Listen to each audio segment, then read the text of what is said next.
Okay, this is a Manico frame. This one I basically built. So you're gonna need, obviously, the frame. This part is welded in. It holds the spindle in place. For the wheels, you need the spindles, the connecting adjustable rods. You can probably go to like a farm and tractor place and get some of these. That's where I got these, like a Northwest place up here. I don't know, you guys might check your local one. These connecting rods, the steering column, which was be welded into this bracket here. The wheel came off another vehicle. You're gonna need a seat. Anything will do, just bolt the sun gun down. So the throttle cable. Okay, so you see how it's bolted onto the frame here. It's just a pulley system, basically. There's a connecting rod here, which this loop is welded in. The rod goes through there with a spring. And then I use bike cables, but you have to screw them in and then just run that bike cable to the throttle over here.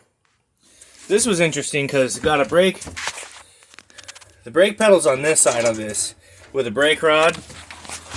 And I know these aren't very clear. If you look here, I made that and I welded it in place. And I saw somebody do it on YouTube. Anyway, so this rod here goes through this eyelet, which was part of a steering rod. Then this metal piece here, it's just one of them pieces of shelving that you'd stick those little metal hanger pieces on and put pieces of wood across the top. Kind of like when our house was. This rod holds this rod in place, and I welded the end so it wouldn't come off. You can see the rod back here. It just goes from here to here, comes down. I bought this online at one of the Go-Kart places. I welded this bracket in place, adjusted the rod. I got a spring. You can get any kind of spring as long as it's got tension that pulls against it. But because everything was on the other side, the brakes had to come here. So it's just a fulcrum arm, essentially. And when you push that brake, I'll show you real quick, it moves the whole rod and it pulls the caliper shut. And it doesn't need much. You just have to adjust it right. This is a straight axle that I put in. I had to order that from one of the go-kart places too. This piece here is just a piece of metal that I cut off and used. It acts as a spacer. These are bearings.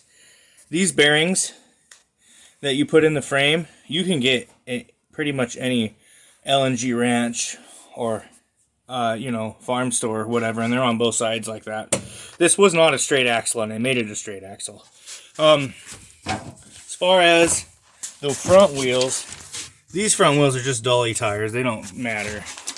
The rear wheels, I ordered off the a Go-Kart site. And they have those little keys in it, kind of like you see in lawnmower pulleys and stuff. And it just bolts in. This is the most important parts here. So, the sprocket that goes into the straight axle, here, you can see I spaced here and there too. Oops. I can space there and there. You need a centrifugal clutch of some kind.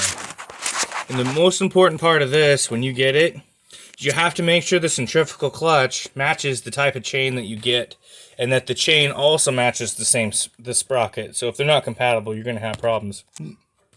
So the chains you can get at like an LNG Ranch style store. The centrifugal clutches you may find there, but I had to order mine on Amazon. And these sprocket gears you can order on Amazon or pretty much anywhere you want. And this is just a Harbor Freight motor. It only cost me like $100. They're a dime a dozen. And you can just take this little kill switch, which I haven't wired in yet. But I got a switch here that'll get wired to it. Just cut it off, Just pull start, simple system. That's pretty much the meat and potatoes of that. That's the one I built from the frame up. This one here had most everything with it already. But it had drum brakes. I don't recommend drum brakes. If you can, use disc brakes, especially if you've got enough horsepower that you want them to stop safely.